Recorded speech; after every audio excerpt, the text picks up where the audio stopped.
Here we go, episode 4 of the Carnivore Entrepreneur Show. I just need more money and everything will be fine. Have you ever found yourself saying that? You just need more money and life will be sorted, that you'll be able to have the things that you want to have, that you'll be able to fix the things that you want to fix. More money in will just solve everything. Well, I used to think exactly the same thing, and I was in this cycle for years.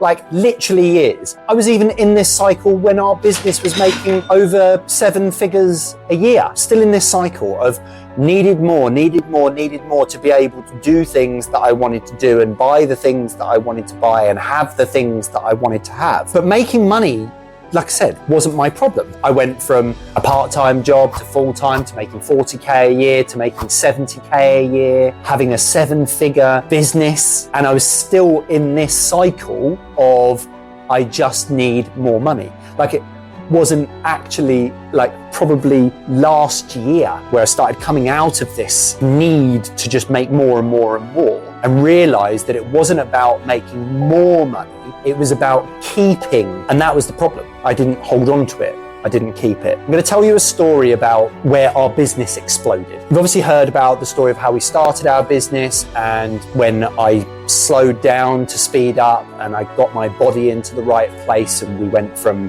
having 4 properties to 20 properties. I quit my job and 50k to 500k worth of bookings a year, and that enabled me to leave my job. And then COVID-19 hit and we were in a great place in terms of our bodies, and our business was going really, really well. We weren't sure what to do when COVID-19 hit. Kay and I, because of the type of people that we are, we pivoted and we didn't stick our heads in the sand. We didn't do what everyone told us to do either. Have you ever heard the expression, what everyone else is doing, do the opposite? So everyone else in our industry, which is the short-term rental industry, Airbnb, all that sort of stuff, right? We were told to, when the first lockdown happened, told to shut down, told to not trade. However, we didn't listen to that. What we decided to look for, and this is again, seek and you shall find, right? We tried to find ways that we could stay trading. So we thought, yeah, okay, our normal customer base, the people that we'd normally look to and the platforms we'd normally use, like Airbnb and Booking.com, to generate people coming into our properties, we weren't able to use anymore. Instead of asking ourselves a question, how are we going to survive this? We asked ourselves a question of who at the moment needs properties to stay in? So we thought about all the people that need properties to stay in. Well, we've got projects that are still happening around, need workers to work on. They're essential workers, council work. Key and essential workers like doctors, nurses, things like that, insurance placements. So my point is we looked for things and reasons to keep our business open. And long story short, because of this, we got an exemption to trade by the council. One way or another, we managed to get it because we were actually providing value to hospitals, we're providing value to council projects, so government authority projects. And that enabled us to get an official exemption. I know there was companies out there that were trading, without permission, right? But we got proper official permission to be able to do it. And this gave us confidence. This allowed us to plow forward. And actually what happened over COVID, so from the beginning of 2020 to the end of 2021, which is pretty much the whole COVID period, we tripled our business. We went from having 30 properties to about 90 odd properties, and we went from not being a 7-figure business to being a 7-figure business, right? We're well over £1 million worth of bookings. I think 2021 was our first year that we hit almost £2 million worth of bookings in 1 year. And this gave us and all of our clients that we were managing properties for confidence in us. And I had never seen this much money before. I had good jobs and always made decent money, but I'd never seen this much money before. So Kay and I, we enjoyed it, and we enjoyed the money. When lockdowns and international travel, came out, we were going on holidays left, right and center. I think we had comments from loads of people, oh, you're on holiday again. Or where'd you go this time? We went to Las Vegas, we went to Hawaii, we went to New York, we went to places around Europe, went to 5-star luxury resorts. We flew business class, absolutely loving life. And in 2021, we decided to upgrade our house, and I'm in the house now. And don't get me wrong, I'm never getting rid of this house, but we were spending left, right, and center. We massively uplifted our lifestyle. We had a decent lifestyle before, don't get me wrong. Look, like, really grateful for my life. We had a decent lifestyle before, but we massively upgraded it. You know, our business tripled. We just had the opportunity, a lot more money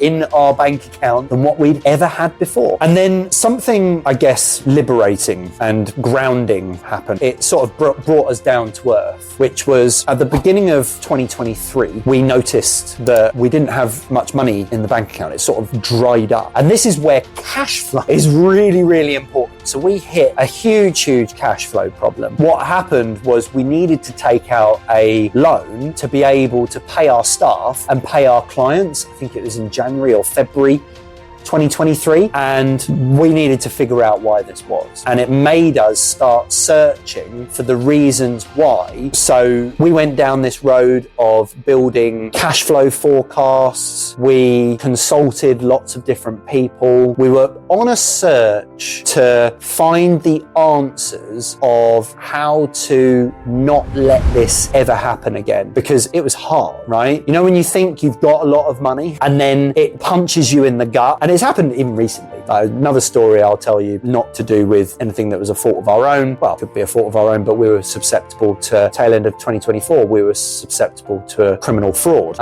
which maybe could have been avoided. But, you know, another financial thing, another lesson that we had. This thing in the beginning of 2023, after we'd been enjoying life for a good couple of years, going on loads of holidays, not worrying about where we're spending money. Do you know what? It's great. I really enjoyed it. And I'm not going to lie, I really enjoyed it. I actually put my healthy body and mind on the back foot as well, because we were enjoying it so much. Started drinking a lot more again and neglecting other areas of my life. And that again could have taken our eyes off the ball. Like, if we didn't enjoy life quite as much and put some of that money back into our wealth and keeping it, actually maybe my body and my mind would have been better and we wouldn't have ever had that issue. But I truly believe that things happen in your life to teach you stuff, right?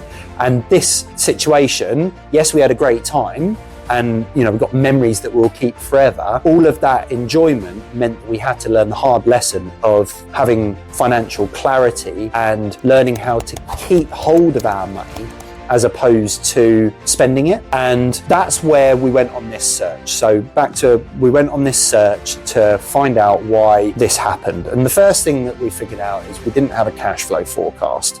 So we built quite a sophisticated cash flow forecast to help show us what our business is going to look like in the future. And what made me realize at that time, another problem was our financial clarity of how much money we were actually making in real time. So what our profit and loss looked like and what our balance sheet looked like. And we realized in 2023, our systems, our processes, they all needed to get sorted out. So we needed people around us that knew what they were doing, had the right stuff for our business, but we needed to get absolute financial clarity and set our business up for the future. And then through this clarity, we found a new peer group, and that peer group was through Dan Hill's Property Entrepreneur. And what that peer group did was remind us of all the important stuff, surround us with people that really cared. It gave us some key core nuggets to get our business moving in the right direction. And this whole search for the right things that we needed, the right peer group, the right financial clarity, and the right plans for the future, what that enabled us to do was it enabled us to build up our bank account again. And actually, it's quite funny, because what happened then is the beginning of, or tail end of 2022, we had 2 investment properties. We owned 3. One was our home, which is the one I'm in at the moment. And the other one was our 2 investment properties, the 2 properties we used to live in. Because the way that we got our first couple investment properties is we lived in a property, did it up, moved on to the next one, did it up, and then moved on to this one. So we ended up with 2 investment properties. But then in between the end of 2022 and the beginning of 2024, we actually managed to triple the amount of investment properties that we had. So we went from 2 investment properties to 6 investment properties. Now these are not where you've got cash flow investment properties, where we've got properties that you lease and then put on Airbnb, but properties that we actually own and are going to be keeping them for the long term until we retire, until we're old, until we never sell them, type of thing. And they bring in a regular amount each month, all the time. So safe investments, right, to build our wealth for future. We actually managed to triple that in 1 year. So we went from 2017 when we started our business through to 2022 only having 2 investment properties, but went from 2022 to 2024 and tripled the amount we had because we used our money a hell of a lot better and didn't spend our money on so many frivolous things. We tailed it back a little bit and thought more about keeping our money rather than spending it on great experiences. Don't get me wrong, the great experiences are lovely, but they held us back from building our wealth and keeping our money for the future. Income is never the issue. It's how you manage the income to keep your money for long-term wealth. Now, not everyone is going to invest their extra income or extra surplus income into property as their long-term investment. There are lots of other things that you can put, lots of other assets you can put your money into. It doesn't necessarily have to be residential property. It could be commercial stuff. It could be businesses. It could be index funds. It could be loads of stuff. Whatever you want to do, whatever your bag is, you need to understand it. Wherever you put your money into, you need to understand how it works. But the point is that you're putting your money into something long-term to build your long-term wealth. So the key things that we did was, number one is we understood our financial position a heck of a lot better. So we got financial clarity, and that's financial clarity on the past, which is your profit and loss. The present, which is your balance sheet. So how well you look right now. And then the future, which is your cash flow. So your cash flow forecast, because cash flow is king. One thing I've realized in business is cash flow is sometimes more important than profit, right? Number 2 is setting long-term goals and breaking them down into yearly, quarterly, monthly, and even weekly plans, right? And I know that I say right quite a lot. I need to stop doing that. So your challenge is to count how many times I say right? So number 2 is, like I said, setting long-term goals and breaking it down. And last but not least is number 3, which is surrounding yourselves with the right people. That's surrounding yourselves with the right people that help you with your business. And that can be your network, that can be the people that work in your business, or the people that you work with on a daily basis, it can be your coaches, your mentors, whoever that might be. You just need to surround yourself with the right people to get you to where you want to be. And I'm hoping this Carnivore Entrepreneur thing can attract a group of people that we can all support each other in getting ourselves to where we want to be in our bodies, in our minds, and ultimately bank accounts so that we can enjoy things even more. And that's the point about a healthy bank account. A healthy bank account, yes, is absolutely starts with a healthy body, then leads to a healthy mind, and then you get the healthy bank account.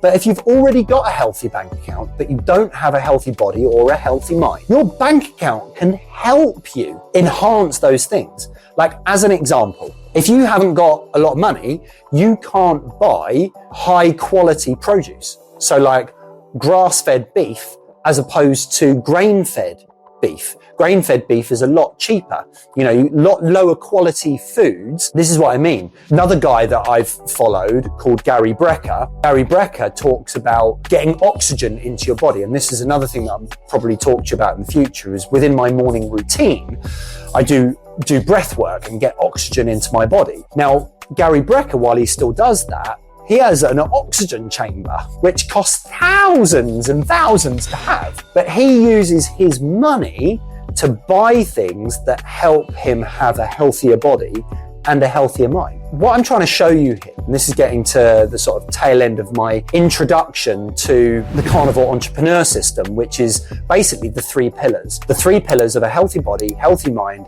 and healthy bank accounts right here on the logo, okay? The point is having that healthy body, healthy mind, and healthy bank account is not necessarily you need to have a healthy body before a healthy mind, because you might have a healthy mind first and that encourages you to have a healthy body. You might have even had a healthy bank account first and you can then use it to give yourself a healthy body and a healthy mind. But the point I'm trying to make is they all work together.